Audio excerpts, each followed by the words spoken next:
Welcome back to New Rockstars. I'm Jessica Clemons, and the Venom 3 The Last Dance trailer dropped this week, along with some great press for Tom Hardy and possible Spider-Man appearance theories. One interview with Forbes left the company removing Tom Hardy's comment about Sony Universe having their own Spider-Man, which leaves us with a little smoking gun mystery here. The comment isn't untrue, and the article wasn't so presumptuously leaking the confirmed appearance of Spider-Man, so why remove it in the first place? Let's get into it. This video is sponsored by Squarespace, the all-in-one platform that makes launching your own website a breeze.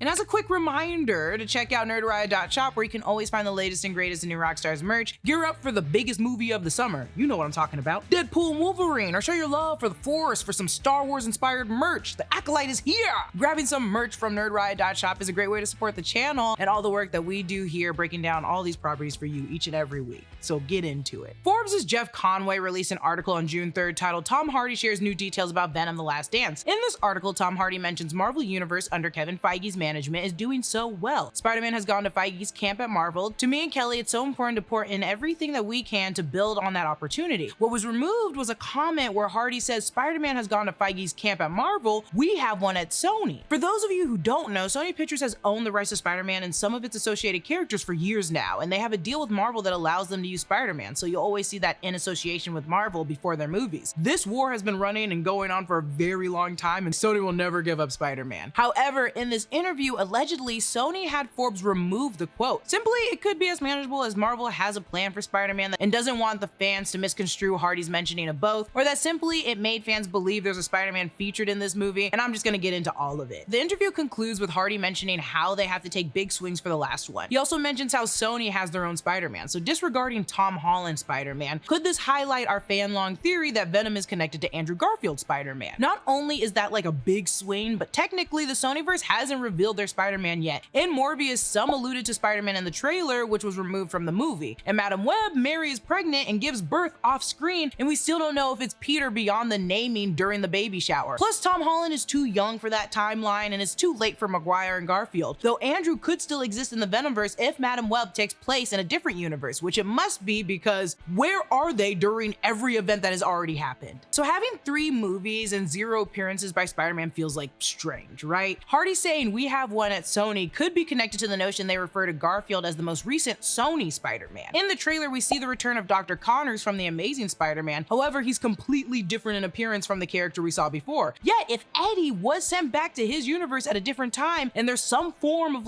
butterfly effect, there's a chance in this universe we're dealing with a Kirk Connors who never lost his arm and instead of pursuing science is a traveling free-spirited guitarist. So there's still some hope that Hardy was alluding to an appearance of Spider-Man in Venom 3, or at least leaving the franchise with enough groundwork to bring one in finally. There's also a chance following No Way Home, when all the villains were healed or fixed before returning to their universes, Kirk could have been healed from his condition and is now just fulfilling a career traveling and being free of science. Because that's probably what I would do. I wouldn't be a villain anymore. I would just go hike the Grand Canyon. At the dawn of the internet, if you wanted a good-looking website, you had to know how to code, which is very true, and I did not.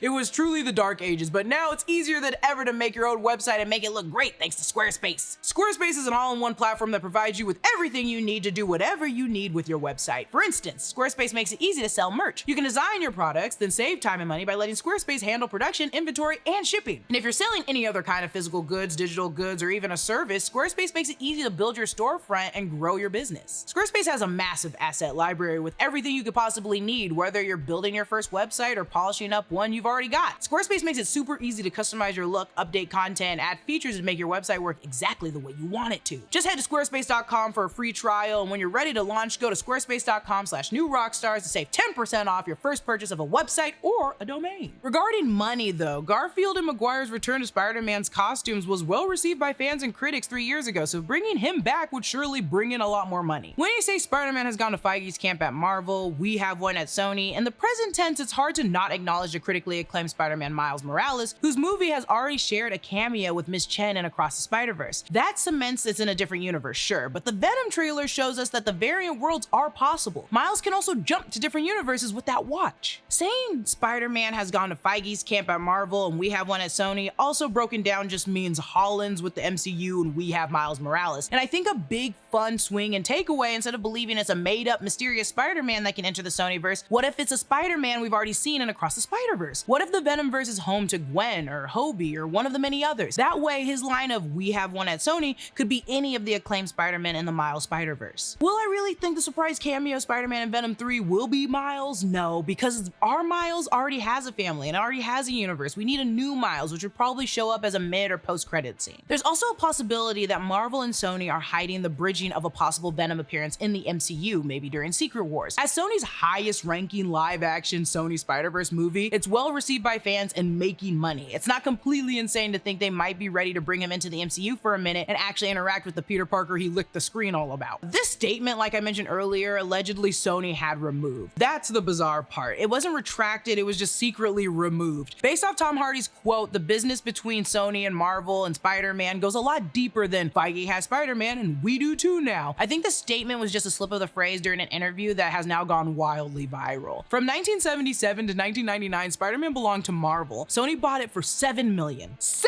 million! Only $7 million. In 2016, Disney and Sony came to an agreement to include Spidey back into the MCU. Then they made bank. And when I say bank, they made money, moolah. This is when Sony, in association with Marvel, launched Sony Spider-Verse, SSU, along with $3 billion streaming agreement with Netflix and Disney. God dang. So this is a partnership that understandably Sony doesn't want to lose. It's a money-making platform, but a hero is nothing without their team. And that SSU team is in, better words, heinous, because the Sony Spider-Verse is not that great with their villains right now. And this is why everyone's begging Sony to just give Spidey back to Marvel, but with Sony Animation's Miles Morales, I don't think they will. Also, there's that leak that came out from legal licensing agreement between Sony and Marvel in 2011 that listed as mandatory that Spider-Man can't be homosexual and Peter Parker can only be white and also heterosexual. So Sony probably doesn't want any confusion, especially after those horrendous, weird leaks drop. Personally, I think Hardy said a very normal thing, but us fans will absolutely dissect it. However, a piece of me thinks saying one at Sony is very powerful, and the folks even at Sony recognize there are two Spider-Men popularized right now, and they both are fan favorites. I don't need to see Andrew Garfield. I would much rather see Noel. Finally confirming the Amazing Spider-Man isn't going to do anything in the future of the Spider-Verse. I'm tired of alluding to a Spider-Man, so you either gotta shit or get off the pot, Sony. Don't give us a Spider-Verse without a Spider-Man. That's just weird, and I don't know why we keep doing this. Stop alluding,